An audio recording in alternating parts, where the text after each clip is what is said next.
안녕하세요. 일신사입니다. 저희 채널에는 신박한 사연들이 많이 있으니 많은 분들의 구독 부탁드립니다. 이번 사연은 대기업 다니고 연봉도 높은 남친이지만 결혼에 자신이 없어져서 파혼을 통보했다는 여자분의 사연인데요. 무슨 이유가 있었던 걸까요? 함께 보시겠습니다. 안녕하세요. 곧 30살 되는 여자입니다. 욕먹을 각오로 글 올려요. 얼마 전에 파혼했고 어디에라도 얘기하고 싶어서 이렇게 글을 써요. 너무 심한 비난은 자제해 주셨으면 해요. 어렸을 때 부모님 이혼하고 엄마와 남동생과 살았습니다. 무능력한 아빠가 오히려 바람이 나서 이혼을 했다고 들었어요. 엄마는 이혼하고 오히려 편했다고 합니다. 숟가락 하나 덜어서 경제적으로 덜 힘든 것도 좋았대요. 이렇게 될 바엔 진작에 이혼할 걸 그랬다고 후회하는 말을 한 적이 있어요. 부모님 이혼하고 엄마와 남동생 저 이렇게 셋이 살았습니다. 가난에는 이자가 붙는다는 말, 제 경험상 맞는 말인 것 같아요. 저희 엄마는 저와 남동생 먹여 살리느라 바쁘기도 하셨고 여유롭지도 못해서 병원에 안 가다가 병을 키운 적이 있습니다. 병원에 늦게 가서 수술하고 병원비 많이 나오고 한동안 일도 못하게 되어서 돈이 훨씬 더 많이 들었어요. 가난이 저는 정말 싫었습니다. 학창 시절 친구들과 떡볶이 한번 제대로 먹어본 적이 없어요. 수중에 돈이 있어도 돈을 쓰지 못했습니다. 힘들게 일하며 저와 남동생을 먹여 살리느라 매일 지쳐있는 엄마가 생각나서 그랬어요. 자존심 때문에 친구들에게 얻어먹는 것은 더더욱 못하겠더라고요. 저는 얼른 돈 벌어서 엄마의 고생이 덜했으면 좋겠다고 늘 생각했습니다.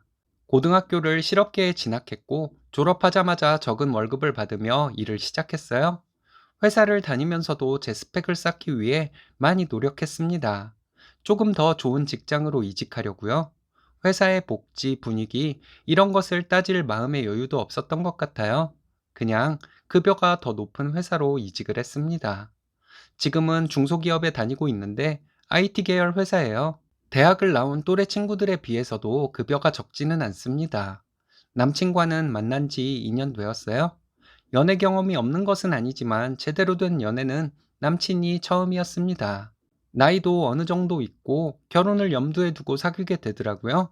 남친은 평범한 가정에서 자란 대기업에 다니는 사람이었어요. 세후를 따지면 마음이 아프긴 하지만 연봉도 꽤 높고 다른 여자에게 눈 돌릴 사람도 아니라고 생각돼서 잘 만나왔습니다. 솔직히 대기업에서 높은 연봉을 받는 것이 남친과 결혼을 결심하게 된 결정적인 이유였습니다. 드라마에서 나오는 재벌 2세와의 만남 같은 것은 꿈도 꾸지 못했지만 부잣집에 시집 갔다는 친구 얘기 들으면 많이 부러웠습니다. 어린애가 돈이나 밝힌다고 욕하셔도 할 말 없을 것 같아요. 저는 경제적인 어려움이 사람의 정신을 얼마나 피폐하게 만드는지 알고 있거든요. 내 아이에게 내 어린 시절과 같은 경험을 하게 할 수는 없다고 생각했습니다. 남친과 결혼하기로 했고 양가에 인사를 드리고 상견례 날짜가 잡혀 있는 상태였습니다. 이기적인 성향은 있지만 직장 열심히 다니고 노력하며 사는 모습에 배우자로 좋을 것 같았어요. 그런데 점점 결혼에 자신이 없어지더라고요. 남친과 결혼해서 함께 벌면서 살면 경제적으로 모자람 없이 살게 될 것 같아서 너무 좋기는 한데 그것이 전부는 아니라는 생각이 들기 시작했습니다. 마음에 걸리는 남친의 행동들이 좀 많았거든요. 언젠가 한 번은 손님 많은 식당에 가서 대기표 받고 대기하는 곳에 앉아 있었는데 엄마들이 아이들을 데리고 들어왔습니다. 아이들은 기다리다가 다리가 아픈지 바닥에 쭈그리고 앉아 있더라고요. 제가 일어나서 아이들에게 여기 앉으라고 했죠. 저와 남친은 차를 타고 왔으니 다리가 아플 일이 없어서 좀 서 있어도 된다고 생각했습니다. 남친은 계속 앉아 있길래 제가 속삭이듯이 아이들한테 의자 양보해 주자고 했는데 대꾸도 안 하고 앉아 있더라고요. 양보란 것은 강요할 수 없는 것이니 이런 것은 그렇다 칠 수도 있는데 운전을 할 때 보면 사람 인성이 보인다고 하잖아요. 저는 운전을 배울 때 양보 운전을 하는 것이 안전을 위해도 좋다고 배웠거든요. 남친은 옆차가 깜빡이를 켜고 들어오려고 하면 얼른 앞으로 가서 못 끼어들게 합니다. 일부러 그래요. 사고가 날 뻔한 적도 있고 해서 남친에게 그냥 끼워주지 그러냐고 한 번 말한 적이 있는데 저를 노려보면서 막 화를 냈습니다. 들어오는 차가 잘못이라고 하면서 화를 내는데 전혀 아니거든요. 그 다음부터는 남친 차에 타는 것이 스트레스였지만 또 화를 낼까봐 아무 말도 하지 못했어요. 결정적으로 남친은 사람을 평가지라는 나쁜 습관이 있었습니다. 제 친구들과 함께 만난 적이 몇 번 있는데 친구들을 하나하나 평가하더라고요. 그것도 나쁜 쪽만 보고 평가를 하는데 사람이 단점이 없을 수는 없잖아요. 생각해보니 남친은 누군가에 대한 얘기를 할 때 좋은 점을 말하는 경우는 거의 없었습니다. 자기 부모에 대한 얘기를 할 때도 단점만 얘기하고 집에 대한 불만만 얘기했어요. 점점 남친과 결혼 생활에 대해 자신이 없어졌습니다. 결혼을 전제로 만나는 사람이었기에 결혼에 대해 부정적인 생각이 들면 한시라도 빨리 이별을 고하는 것이 상대에 대한 예의라고 생각해서 남친에게 헤어지자고 얘기했어요.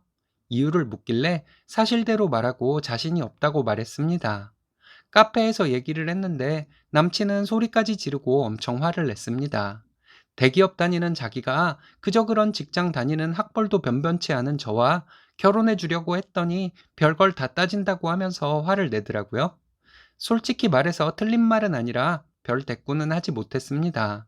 남친과 결혼하려고 마음먹은 이유 중에서 남친이 대기업을 다니는 사람이라는 것이 가장 컸던 것도 사실이니까요. 그 뒤로 남친이 다시 전화가 왔지만 같은 얘기만 반복되었어요. 저는 마음이 떠났고 남친은 너 주제에 자기 같은 남자 만날 수 있을 것 같냐는 얘기였죠. 그러다가 다시 태도가 바뀌어 저에게 본인의 단점을 고칠 테니 다시 생각해 달라고 하더군요. 나중에는 제가 하라는 것은 다 할 테니 제발 만나 달라고 하는데 저는 더 이상 할 말이 없어 그 다음부터는 전화를 받지 않았습니다. 몇 번 더 전화가 오다가 말더라고요. 엄마에게 얘기를 하면 저에게 미안해할 것 같아서 말도 못하고 있네요. 남자의 능력을 보고 결혼하려 했다가 다른 점이 마음에 안 들어서 파혼한 제 자신이 한심스럽기도 합니다. 엄마는 저희 남매에게 여유롭게 해주지는 못했지만 돈 밝히는 사람으로 키우지 않았는데 제가 이렇게 되어버린 것이 속상하기도 해요. 제 이야기 들어주셔서 감사합니다. 너무 뭐라 하지는 말아주세요. 우리 딸 고생 많았네. 지금은 뭘 모르고 실수할 수 있는 어린 나이야. 괜찮아. 넉넉하지 않은 환경에서 자랐는데 바르게 잘 자랐네. 선택 잘했어. 바른 마음 가진 우리 딸에게 잘 어울리는 좋은 사람 곧 만날 거야. 화이팅!